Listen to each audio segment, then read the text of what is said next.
Chief, thanks for your time. Thank you. How are we doing? Doing pretty good. Tough year so far, but we're doing pretty good. When you say tough year, why do you say that? As it relates to crime, we're seeing an increase, an uptick in crime here in the city. Obviously, number of homicides this year, which is definitely concerning. We had 11 homicides so far this year. We had 11 this time last year. So we're on pace to, have more homicides this year than we had last year. But one of the things I'm extremely proud of, though, is that the work that our detectives are doing. We have a 90% rate in solving those type of crimes both years, so I'm extremely proud of that. When you look at the factors that lead to crime, Yes. why people are committing crimes and homicides, what are you finding? That's an interesting question. And if I could be candid, I think also we have to remember too, and sometimes we fail to forget, redlining was real. Racism was real. Funding the public school system, poorly funding the school system was real. So we have to recognize historically the systems that put some of our communities in the place that they are in. However, that does not make it an excuse for people to go out and randomly shoot people on, just because. And is that part of your philosophy and method to policing? Because I know you talked a lot about community policing. Is it also showing people that there can be another way? Absolutely. If we don't know by now, we cannot police our way out of crime. That's just totally impossible. We have to have partnerships with our community. We got to have a community that trusts law enforcement. When they trust us, we get feedback. We're able to partner, again, with our communities. We're able to solve crimes. When we don't have that relationship, it makes the job that much more difficult.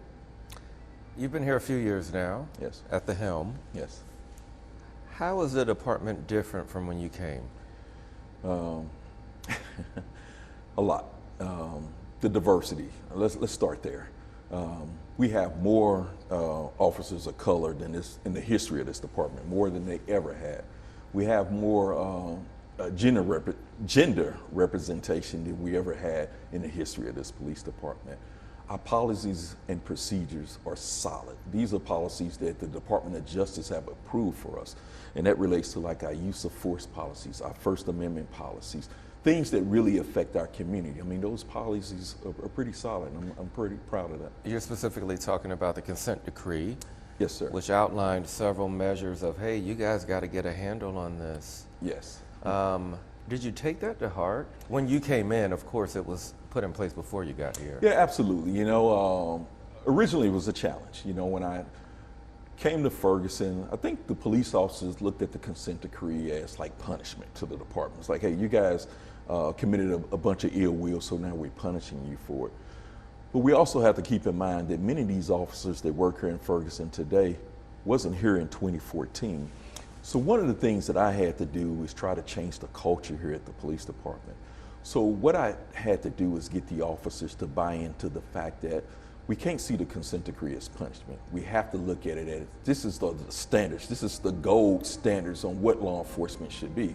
And that buy-in came in pretty quick. It helped build morale, and as you well aware, we changed the colors of the uniforms, we changed our shoulder patch, new badges, new cars, because we wanted to build that culture within the police department. Part of that gold standard, as you called it, was not using excessive force. Absolutely. Having bias recognition in your day-to-day.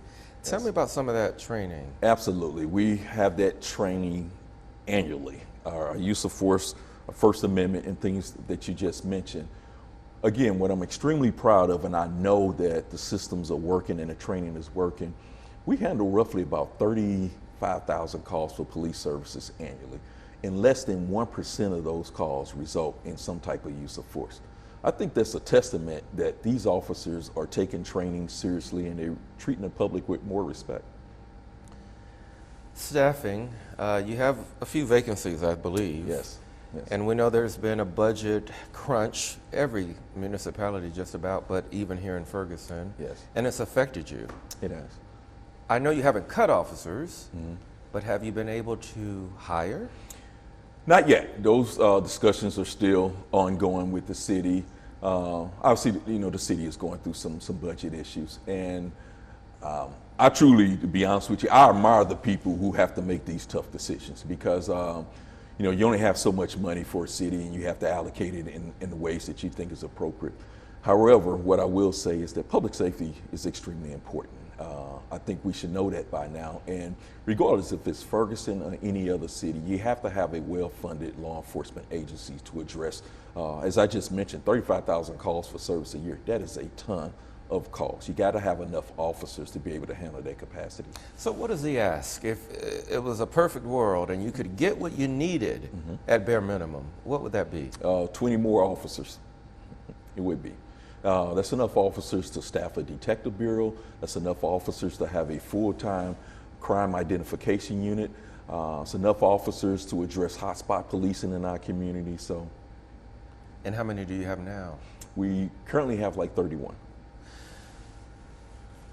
How is recruitment when you are able to hire? How do you attract people to this profession, especially to the Ferguson department, given the history? Again, something that I'm actually proud of. We recently we recruited 5 experienced officers from neighboring police agencies. So what that tells me is that people are not seeing Ferguson as a place just to go. They're starting to see the movement that's taking place here. A number of our officers now, or the recruits that apply now, they apply because they say, hey, we see the change. We want to be part of that change. And again, that's something that we're proud of. We have a number of applicants that's sitting in a portal right now, both recruits and experienced officers that's looking for an opportunity to come work here. That's a good sign. That's an excellent sign. If only you could yes. make an offer. Yes. Let me ask you this. When it comes to the consent decree, and you talked about the progress you're making, by the way, what still needs to be done, I should ask? So a ton of things. We just some different policies that we have to tighten our language up on. I think we're getting fairly close, though. To say, what needs to be done and how long it takes is a very difficult question because when you submit policies, it has to have public review on it. It has to go to the Department of Justice. It has to go to the monitor. So it's a lot of checks and balances that have to go through these before someone says, okay, this is good. So, but we're getting extremely close. We're closer now than we ever had.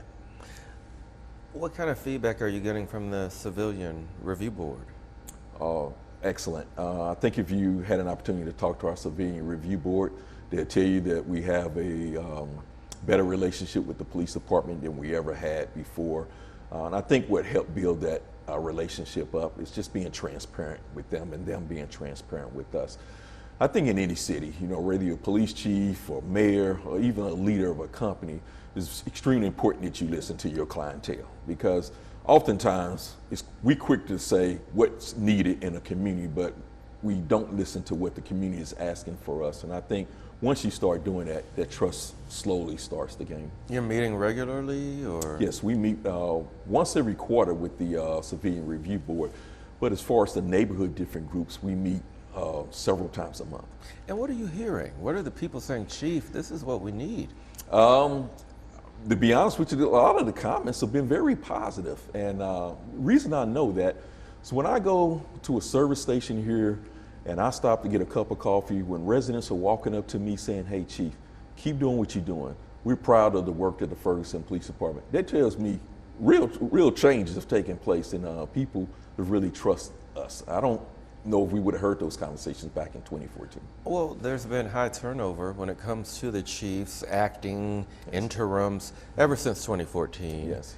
And so your commitment to have stayed a few years and to say, I will stay even longer, probably speaks volumes to the community. There's some goals I want to take care of. I want to make sure that we come into compliance with this federal consent decree. And I want to make sure that the department is fully accredited. That's extremely important, not only to me and to this organization, but it should be extremely important to this community. And as long as we continue to work together, I mean, we're so close to getting that done. Let me ask you, is there anything else you'd like to add? Yes, I mean, the partnerships that we're building with our community, we have more neighborhoods participating, in a National Night Out than we ever had before. And again, I keep going back to this, but that's a testament to the community trust of this police department and want to be involved with what we have going on here. Oftentimes you hear people on the outside to say a lot of negative things about Ferguson, but the people who live here really, truly are the ones who truly understand what's taking place in Ferguson and what's really going on. And the federal government, have you gotten feedback on how you guys are doing? yes. Recently, the federal judge that oversees our consent decree has complimented the leadership in this police department tremendously on the progress that we have made on the consent decree. And again, I take that to heart. You know, there's people who are in places that can make decisions that are recognizing the change that are taking place. Come 2030, if you're here or not, what will the department look like then that's different from now? Hopefully it becomes a model for law enforcement all across the country. Again, I think the direction that we're going with the policies and procedures, Ferguson Police Department should be that model that every agency across the nation should look at and say, hey, look, if they're able to reform and create new policies and procedures and partner with their community and things are working out, then maybe we should be doing the same thing.